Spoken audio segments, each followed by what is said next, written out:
I'm Gene LeGrand. I was born in Shelby in 1922, and I've lived here all my life. As my brother says, he hopes it's not all your life. You've still got a few years left. Even at my age, I still hope I have a couple of productive years left. I was one of 6 children, and born on the National Boy Scout Day, actually the day that Boy Scouts were founded, February the 8th, 100 years ago this year. And I've been active in Boy Scouts since that time during my adult, growing up years. I've had a very interesting life thus far in Shelby and Cleveland County. First off, I'd like to comment just a minute or two on the person that you just interviewed. I grew up with Jack Hunt. We've been lifelong friends. We used to double date together when we were 16 years old. And he's just a wonderful person. He's probably done more for this area than all of the people in the so-called Cleveland dynasty that we've heard about all of our life. I was here and growing up when Governor Gardner was here, and O.M. Mull and Lee B. Weathers and Judge E.Y. Webb. Happened to know all of them as a child. And Jack and Ruby, though, have probably done as much for this area in a nice, quiet way than has been done in a long time. He's been very instrumental in furthering education and all of the good things of life, medical colleges, you name it. Jack's been behind and in the background on a lot of it. And the way he's done this is through Ruby's good cooking. He's had all the governors and all the important people in North Carolina in his condo in Raleigh. While they were eating her food, he was doing all the straightening out of all the politics that needed to be and looking after our county in the way that we've been looked after. So I have to give Jack and Ruby a great deal of credit, and they are dear friends of mine. I did grow up in the textile business. My family was in it. My dad was for a long time. He was a traveling salesman for Howard and Buller Machinery Company back in the dark ages, and he was traveling through Georgia when he met my mother, and they became quite friendly and married and moved to North Carolina, and he was hired by Mr. Charles C. Blanton, who was a banker in the early days, to come to the Shelby Mills, where he first started his textile career in residence rather than traveling and being on the road, and raised a family of 6 children right, just a block away from the mill where we all worked. And it was a real challenge back then. I remember the Depression very vividly. It was in 32 basically, and I was born 22, so I was around 10 years old during the Great Depression. And that's when the textile business really suffered considerably, just as it's suffered now from being exported to all the other countries. Back then, we were actually, the hard times shut down most of the mills. The particular mill that my family was associated with were fortunate enough to be able to operate during the Depression. And I just remember so vividly my mother and daddy going out in the area where the folks lived. They lived in mill houses. I lived in one. They lived a block away. But trying to look after the folks in the village, the people were the most important concern that they had. And to be able to have some modest employment during the Great Depression was a real accomplishment, and I admired my father very much for being able to make that happen. In time, as I was growing up, I went to North Carolina State College and graduated there, and went 1 year to a private school before that to Darlington in Rome, Georgia, where I made a lot of good friends that have lasted through the years. What did your father do again? I didn't get his role.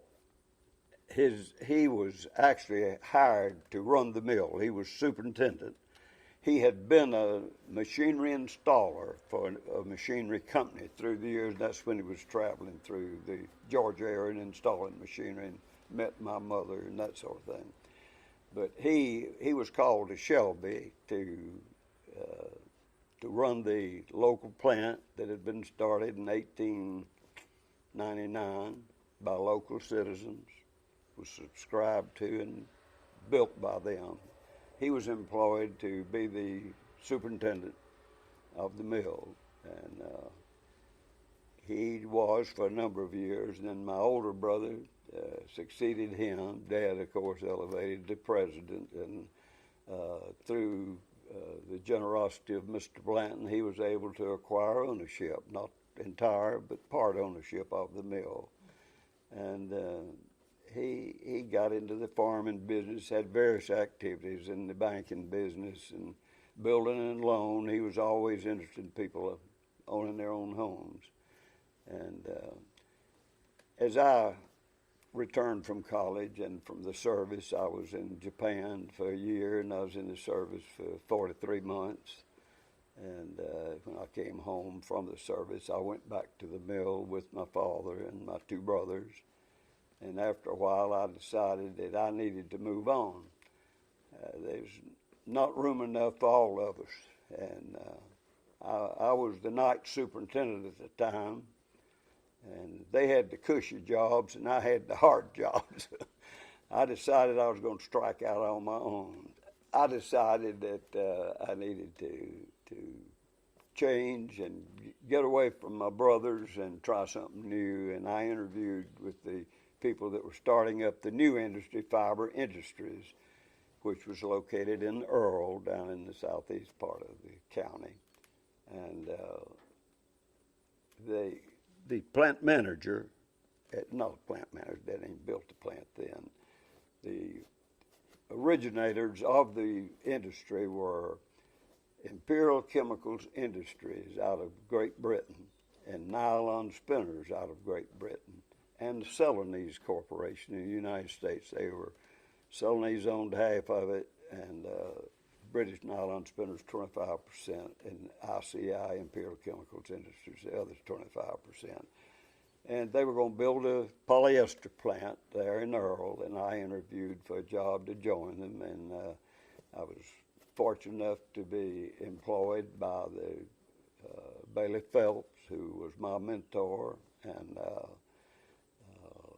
he thought that I had a lot of good local connections which would be helpful in employing people, and that I had a pretty good background in management. And so I went in as a shift supervisor in training, went to Great Britain, went to Canada training, and then came back and went to work with Fiber Industries. And at one time, it's no longer really in existence. The chemical company finally, all the textiles just moved out, including that. But anyhow, back during the heyday when things were going well, we had 3,300 employees at one time. It was the most people that we employed at the Shelby plant, and had plants in Salisbury and a plant in Florence, South Carolina.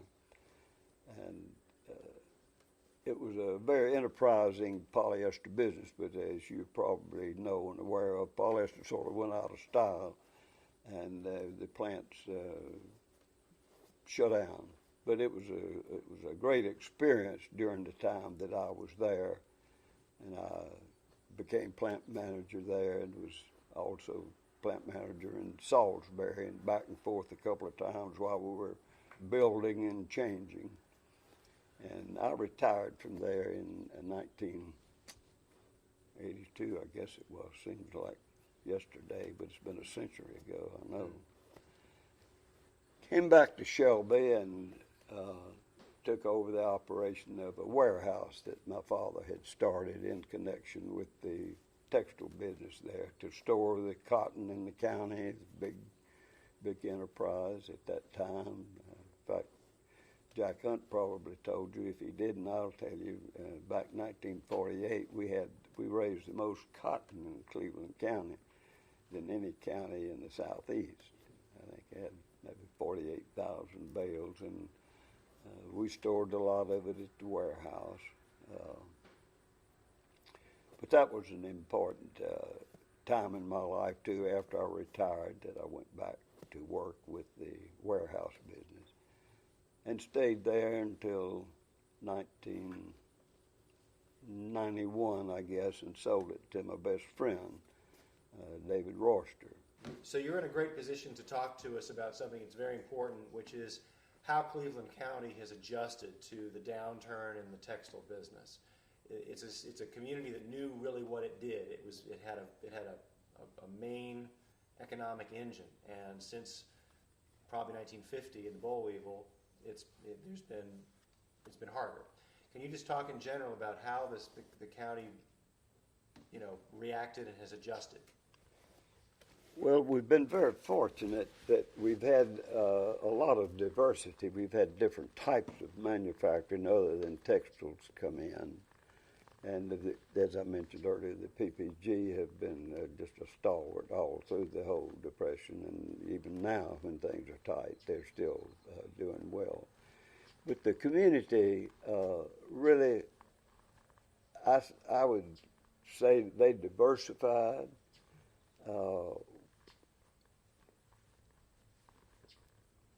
Our hospitals grew.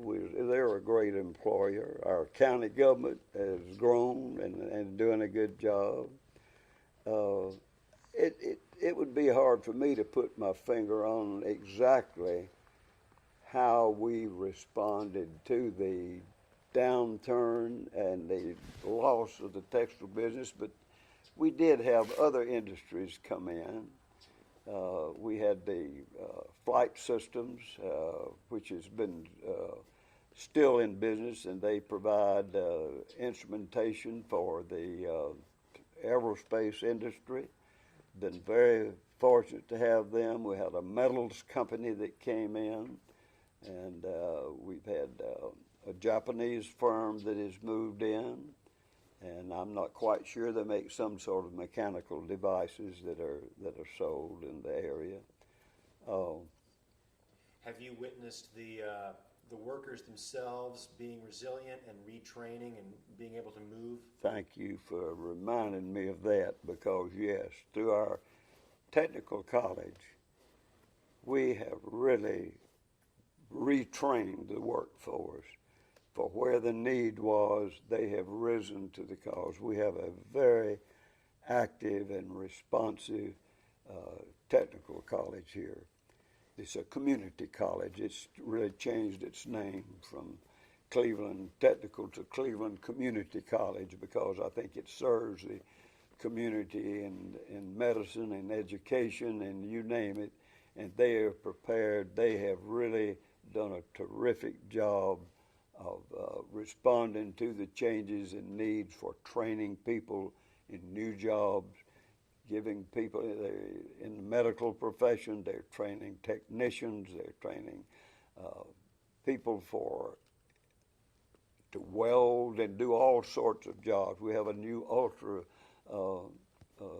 industry that moved in, took the place of a building that was used by Union Carbide, and they've built up a terrific business there in armaments for the soldiers that are being used now, and they're trying to make transitions to new products as that seems to be going down. They're very adept at that.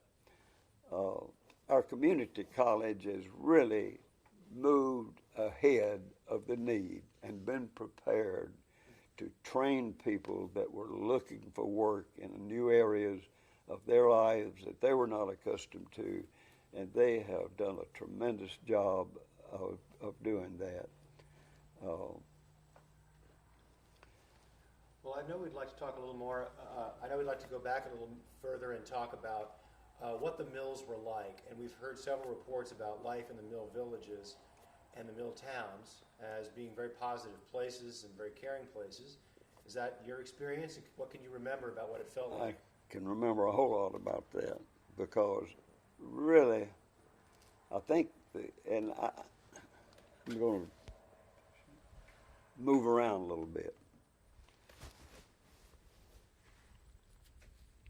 I think the secret is the people who operate the plants and the mills, and we did have an abundance of caring mill operators. The Dovers, the Gardners, my father, the Shanks, they all had a personal interest in their employees and making it a good place to work.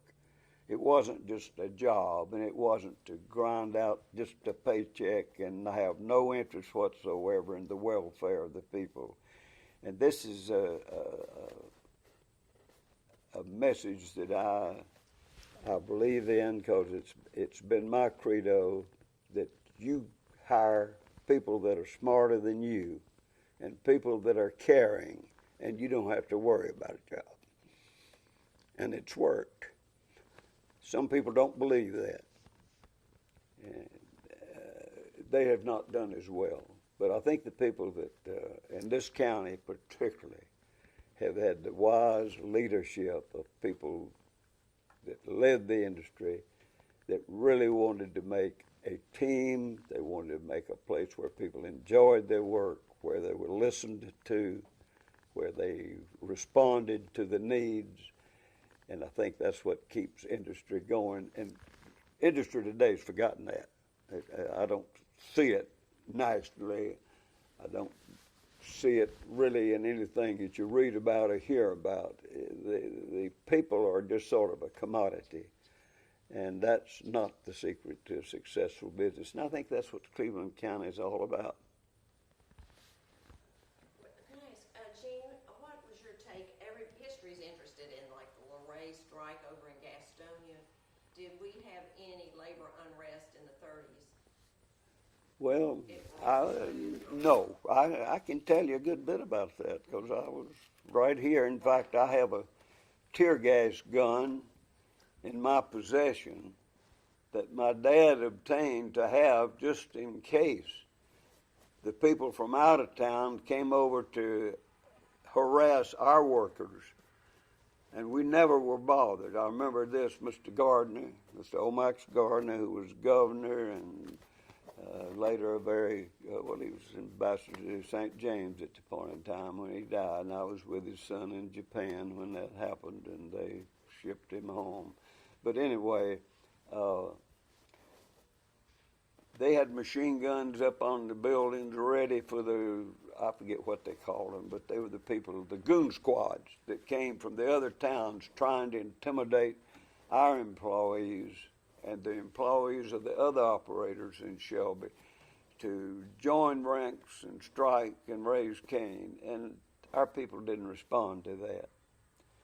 They were cared for, and I think it showed during those critical times. And we did not have any labor problems during that particular time. Our people were pretty well taken care of by the people that they worked for. And I think that's a real tribute to our industry and our industrial leaders in the county, that they were able to provide and make sure they didn't go hungry, even though maybe the jobs were not there. Much as our country's in need now, instead of, well, I don't want to get off into that. Well, of course, the huge concern about the offshoring of so much textile work was one of the things that just, corroded away at the business base here. What do you attribute that to? When did that happen, and who made the painful decisions to have that thread made or that cloth woven overseas as opposed to in the county?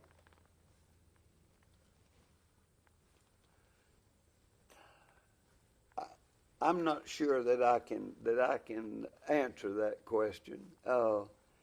It was just like paralysis. It was gradually creeping in, and there was no direct great response to it. It just happened over a period of time, and I think our people adjusted to it as it was happening. So it really wasn't a crisis all at once. The textile industry just gradually moved offshore, and it was predicted way back in the 50s that it was going to happen and was happening. And it happened, I think, by degrees and in such a manner that our community was able to adjust to it by new opportunities, new training, and new jobs that were created to replace the textile industry.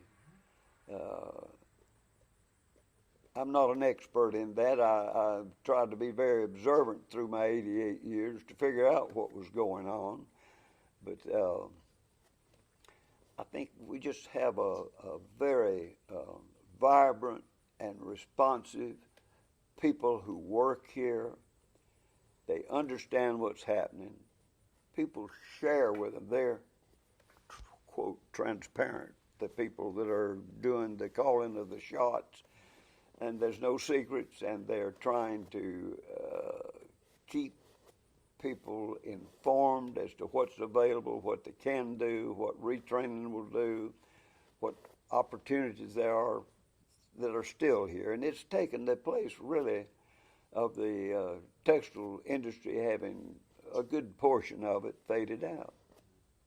In Cleveland County, and if you have any insights you'd like to share on that. And we're also asking about faith and family and friends and the importance to the people and your comments on that. I'd love to catch him on those 2 points. Well, we really have had some fine leadership in the community that has headed off any potential racial problems that we've had. Somehow or other, they just, the people who employed folks, they didn't make distinctions. I'll have to admit that there was a time when they took the lesser jobs, the cleanup jobs, the janitorial jobs and all that, but they gradually integrated into the operating jobs as they qualified and were given the opportunity. Some of it, of course, was mandated by the government. There's no question about it. But I think our response in this area to it was very positive. It was not thought. It was not objected to violently. I think it was a part of a acceptance that it was inevitable. It is something we should do. It was the proper thing to do. And I think that our faith and our religion, and this is a very religious county. People have a lot of faith. Christianity prevails by a long shot. And I think our people are just good people, and they try to do the right things and want to do the right things. And I think they've demonstrated that in so many ways. But we have had some good leadership that have led us. Les Roark has been one of the stalwarts in our race relations, and Sam Raper, who is a dear friend of mine. He was I believe, a Baptist minister, I'm not sure. But he was also on the city council. That was a breakthrough. And Sam did such a tremendous job that he gained respect. And that helped a lot.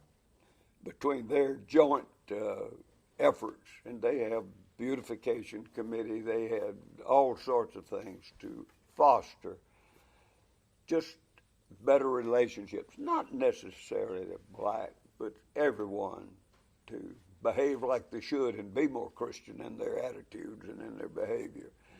And I think that's typical of Cleveland County. It is a faith-oriented population, and it's demonstrated in a lot of ways by people that suffer, that lose their homes, what have you. Our people respond in so many ways to help the misfortunate find their way, and I think that speaks so well of Cleveland County and the people. And you've been so integral in the development of the United Way in Cleveland County, and I'd love for you to speak to your experience with that and With the United Way? with United Way? Well, I've been involved. Actually, my older brother, who's now deceased, was instrumental in bringing the various charities together under the umbrella of the United Way. And I've worked with it since the day it was formed, and been in a particular position in the community, industry-wise and so forth.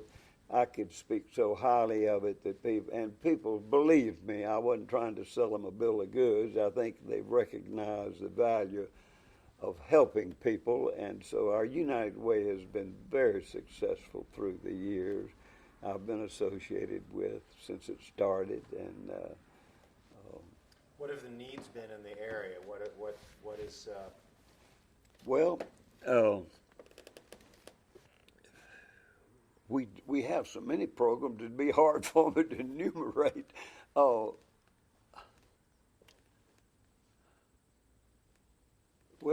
the youth activities, they're supported. The health, the caring for the aged, the emotionally disturbed people. We just have agencies that serve all of the needs in our community, be health-wise or education-wise, and that's why it's been so successful. It just raised several millions of dollars in a small community like this every year, and it's been successful every year. And I've been fortunate to be a part of it through the years and involved with it and encouraged it. I think we do have a very caring community about whatever need arises, be it monetary, homes burned out, or crisis of one kind or another.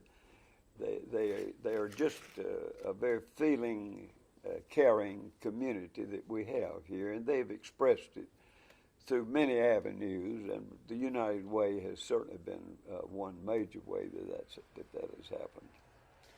You sound very optimistic about the future of Cleveland County, and so often in communities that are maybe rural or that have an industry that's has declined. Younger people grow up thinking about their future elsewhere. But what do your sense the prospects are for keeping young people here and why they want to stay?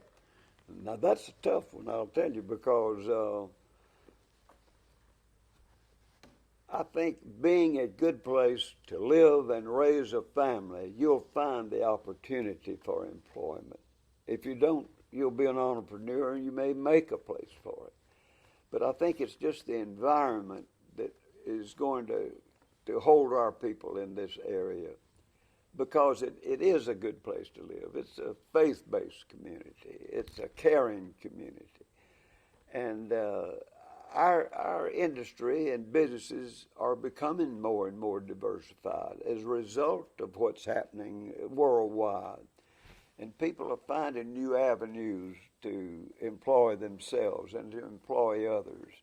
And I think that speaks well of our future. I think the work that this organization that Brownie heads up makes a whale of a difference. This renovation of the courthouse, and this, I remember when the State Theater was built in 1939, if I'm not mistaken. And it's just amazing what Brownie's leadership, and I sincerely mean that, has done for this community to awaken people to the fact that there's all sorts of reasons to bring others in to share this with them. And I couldn't praise her and the associates that she has more highly than the work that she is doing. I don't know where it comes from. I really don't, honest to goodness. I don't see how she has the time to do what she does for this community. And it's truly appreciated. I can't emphasize that too much. Well, Brownie, don't shake your head. No, go away. I know where he stays. He knows where I stay. No, it's true. We have 3 more minutes. Any final thought you want to? Well, the building, the courthouse building and the well house. What memories do you have of the well house? Well, the well house where we used to go get a drink of water. I remember that and I hope we will continue to find some use for it. And this is one reason that Jack Palmer and I were on the committee that Brownie heads up, was to assure the fact that they could do anything they wanted to on the inside of that courthouse towards remodeling or renovating. But please, we cannot change the historic beauty of the outside, the grounds, the building, everything about it, including the well house. So I think that's what's why I got interested in it, was to make sure that all the new stuff that's envisioned and is happening now, the State Theater, you've been there, I'm sure. It's unbelievable what's been done there and the activities that are going on, the activities that are planned, and having a director for this and for the activities that are happening is so important to ensure the continuity of it. And that's what's going to happen at the courthouse. And this is going to be a part of the displays that will be available to our citizens to keep this tradition and this history going. And it's so important. And I think it will attract people from other areas to come in and see the example that can be demonstrated right here in person as to what a community can do for itself.